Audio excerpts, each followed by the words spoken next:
नमस्कार साथियों, मैं एडवोकेट कुलदीप सिंह दिल्ली हाईकोर्ट में वकालत करता हूं और पुनः आप लोगों के बीच में उपस्थित हुआ हूं इस यूट्यूब चैनल के माध्यम से। आज हम डिस्कस करेंगे article 21 of the Indian constitution के केस लागू। बहुत ही इंपॉर्टेंट और बेहतरीन केस लॉ है, right to health and medical assistant. Right to health and medical assistant, ये right to health is a fundamental rights and medical assistant is also the fundamental rights under article 21 of the Indian constitution.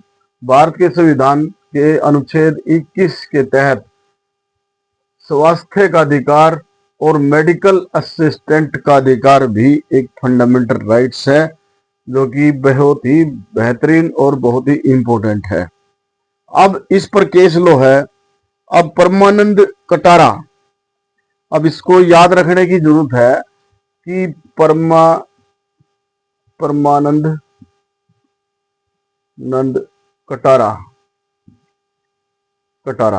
Parmanand Katara versus Union of India, Union of India, ये इस case का title है। AIR 1989 का case है ये। Supreme court 2039, ये इसकी citation है। तो ये जो केस था Parmanand Katara versus Union of India, इसमें डिसाइड किया कि right to health and medical assistant, कि भाई ये हेल्थ का अधिकार और ये मेडिकल असिस्टेंट का अधिकार एक फंडामेंटल राइट्स है। इसका जो केस है मैं आपको बता देता हूं कि इसमें क्या हेल्ड किया गया। It is the professional obligation of all doctor. इसमें क्या बताया कि भी ये प्रोफेशनल ऑब्लिगेशन है, प्रोफेशनल और ड्यूटी कह सकते हैं या फिर ऑब्लिगेशन का मतलब करते हुए है। Professional obligation of every doctor whether government या फिर वो प्राइवेट, चाहे वो सरकारी हॉस्पिटल हो चाहे वो प्राइवेट हॉस्पिटल हो, हर डॉक्टर का ये प्रोफेशनल ड्यूटी है, ये ऑब्लिगेशन है to extend medical aid provide कराना इंजर्ड जो आदमी है, इंजर्ड पर्सन, कोई भी इंजर्ड पर्सन है उसको मेडिकल एड प्रोवाइड कराना है, उसको मेडिकल फैसिलिटी प्रोवाइड कराना, चाहे वो प्राइवेट हॉस्पिटल हो चाहे वो गवर्नमेंट हॉस्पिटल हो। तो वो हर एक डॉक्टर की एक ड्यूटी है, वो ऑब्लिगेशन है। अगर कोई भी इंजर्ड पर्सन है, यानी घायल व्यक्ति है, वो एक्सीडेंट के अंदर उसको चोट लग गई है, एक्सीडेंट में उसकी जो हालत गंभीर हो गई है, मल्टीपल इंजरी है, तो उसको चाहे प्राइवेट हॉस्पिटल हो या फिर गवर्नमेंट हॉस्पिटल हो, तो एक हर डॉक्टर की उसकी ड्यूटी है उसको ट्रीटमेंट देने की। कोई भी चाहे प्राइवेट हॉस्पिटल के डॉक्टर हो या फिर गवर्नमेंट हॉस्पिटल को, उसको लीगल फॉर्मेलिटीज के लिए उसके लिए उनको वेट करने की आवश्यकता नहीं है। वो डॉक्टर ये नहीं कह सकते कि भाई ये MLC का केस है या फिर पुलिस केस है तो हम इसको ट्रीटमेंट नहीं देंगे। इसमें कोर्ट की ऑब्जर्वेशन क्या थी? Immediately to preserve the life, अगर तुरंत उसकी जान बचाने के लिए, without waiting the legal formality to be complied with the police under CRPC article 21 of the constitution cast the obligation on the state to preserve life, यानी कि हर उस आदमी की जान बचाने की एक ड्यूटी बनती है, वो स्टेट की ड्यूटी बनती है। और ये जो प्राइवेट हॉस्पिटल हो या जो गवर्नमेंट हॉस्पिटल के कोई भी डॉक्टर है उसको मना नहीं करते। ये सोशल कोर्ट की ऑब्जर्वेशन क्या थी? The social law do not contemplate death by the negligence which amount to legal punishment। ठीक है। किसी ये सोशल लॉ है जो ये कहता है कि भी किसी की मृत्यु नेग्लिजेंस से नहीं होनी चाहिए।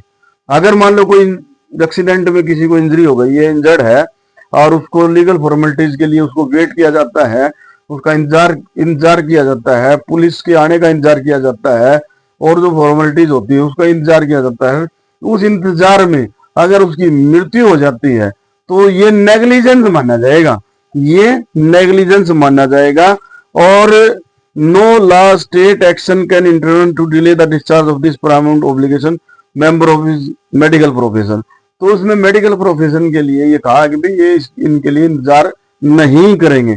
Court directed that the order to make the everyone, court ने फिर कहा कि in order to make the everyone aware of this position and decision of the court, तो कोर्ट ने इस Parmanand Katara versus Union of India 1989 supreme court 2039 में कहा कि भाई हमने जो आदेश दिया है, हमने जो डायरेक्शन दी है कि प्रत्येक को इसके बारे में जानकारी होनी चाहिए, प्रत्येक, और इसको जर्नल में प्रकाशित कीजिए, ये स्टेट की जिम्मेवारी है। जर्नल में प्रकाशित कीजिए, मीडिया में प्रकाशित कीजिए, मीडिया के अंदर पब्लिश कीजिए और हाईलाइट कीजिए कि भाई इस तरह से जो है नेशनल लेवल पर इसको हाईलाइट कीजिए कि भाई इस तरह से अगर कोई भी इंजर्ड व्यक्ति है वो किसी हॉस्पिटल में उसको ले आ जा, किसी भी हॉस्पिटल में, चाहे वो, इसमें कोई लिमिटेशन नहीं है कि भी गवर्नमेंट हॉस्पिटल है में, कोई भी प्राइवेट हो या गवर्नमेंट हो, वहां जो है इसका इलाज होगा। इसके लिए वेट नहीं होगा कि भाई पुलिस आएगी और तब आगे की डॉक्यूमेंट फॉर्मेलिटी होगी तब इसका जो हम इलाज करेंगे। तो Parmanand Katara versus Union of India 1989 में ये डिसाइड किया गया था। तो इसमें और इसमें साथ साथ में कहा कि मेडिकल काउंसिल के अंदर भी आप स्टेट की जिम्मेवारी बढ़ती है कि ये जो हमने डिसीजन पास किया है इसके बारे में और इसका नोटिफिकेशन वहां पर भेजा जाए और इसका जजमेंट वहां पर भेजा जाए और प्रत्येक लोगों को, हर आदमी को इसके बारे में अवेयरनेस होनी चाहिए। तो जितने भी कॉलेज वगैरह है, मेडिकल कॉलेज वगैरह है, वहां पर भी इस Parmanand Katara union of India के जजमेंट के बारे में बताया जाए और क्योंकि ये प्रोफेशनल ऑब्लिगेशन है। और इसमें this is a very significant ruling of the court, it is submitted that if the decision of the court is follow it is a true spirit, it would help the saving the life of the many citizen. अगर इसको follow किया जाएगा तो इसमें बहुत सारे लोगों की जान बचाई जा सकती है। who die in accident because of the immediate medical aid given by the doctor on the ground they are not authorized to treat medical legal case। जो ये कह के मना कर देते थे कि ये तो पुलिस केस है और हम इसका ट्रीटमेंट जब तक नहीं करेंगे जब तक पुलिस नहीं आ जाएगी या फिर इसके लीगल डॉक्यूमेंट्स पूरे नहीं होंगे, तो इसमें ऐसा वो नहीं कर सकते Parmanand Katara versus Union of India के केस के बाद। तो इसमें जितने भी प्राइवेट हॉस्पिटल है, जो गवर्नमेंट हॉस्पिटल है, they should follow the ruling of the immediately और अर्लीस्टली। ठीक है, तो इस तरह से एक अनदर केस आया, एक अनदर केस आया इसी के अंदर, इसके बाद परमानंद कटारा यूनियन ऑफ इंडिया के बाद दूसरा केस आता है पश्चिम बाग।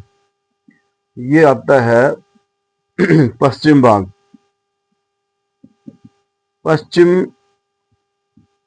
बांग खेत वर्सेस खेत मजदूर समिति, मजदूर ये समिति, ये कोई संगठन है, इसने केस फाइल किया स्टेट ऑफ वेस्ट बंगाल। जो इसका साइटेशन है 1996 में, ये ईयर है 1996 for supreme court cases 37 number page पे। इसमें following the Parmanand Katara ruling supreme court has held that denial of medical aid by the government hospital to the injured person on the ground of non availability of the bed amount to be violation of right to life under the article 21 of the constitution. इस केस में कहा कि भाई किसी भी accident के अंदर, इसमें हुआ क्या था, इंजर्ड पर्सन को, इंजर्ड पर्सन था एक्सीडेंट के अंदर, इंजर्ड पर्सन था ये, और ये इस एनजीओ में काम करता था, मजदूर समिति के अंदर इसमें काम करता था। तो ये इंजर्ड था एक्सीडेंट के अंदर, इसको इंजरी हो गई थी, तो इसको बहुत सारे हॉस्पिटलों में लेके गए, और बहुत सारे हॉस्पिटलों में लेकर गए तो सभी हॉस्पिटलों में ये कह के बोल दिया, ये उनको ये बोला कि भाई बेड खाली नहीं है, क्या है, बेड खाली नहीं है, वैकेंट नहीं है, जिसके कारण इसको वहां गवर्नमेंट हॉस्पिटल की बात बता रहा हूँ, ये गवर्नमेंट हॉस्पिटल में गया और ये बेड खाली नहीं है, ये कह के इसको एडमिट नहीं किया, इसको भर्ती नहीं किया।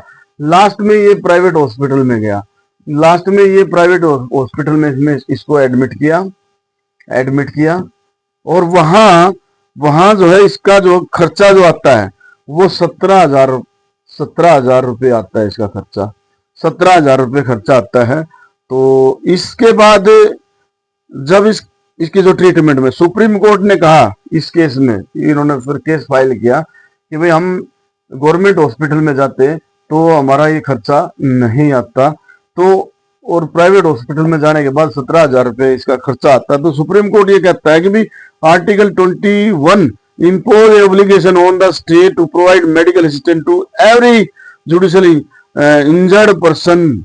कोई भी इंजर्ड पर्सन है, चाहे उसको ट्रीटमेंट देना पड़ेगा। Failure on the part of government hospital to provide timely medical treatment to a person in need of such treatment result in violation of right to life guarantee under article 21 of the constitution। Court directed to state to pay 25,000 रुपए। इसमें court ने state को direction दी कि भाई आप 25,000 रुपए जुर्माना या कंपनसेशन दोगे किसको, जो ये व्यक्ति इंजर्ड हुआ था, जिसका इलाज के लिए 17,000 रुपए लगे थे। तो इसमें मोटी सी बात ये है कि भाई कोई भी व्यक्ति है उसको ये कह के मना नहीं किया जा सकता भी बेड खाली नहीं है।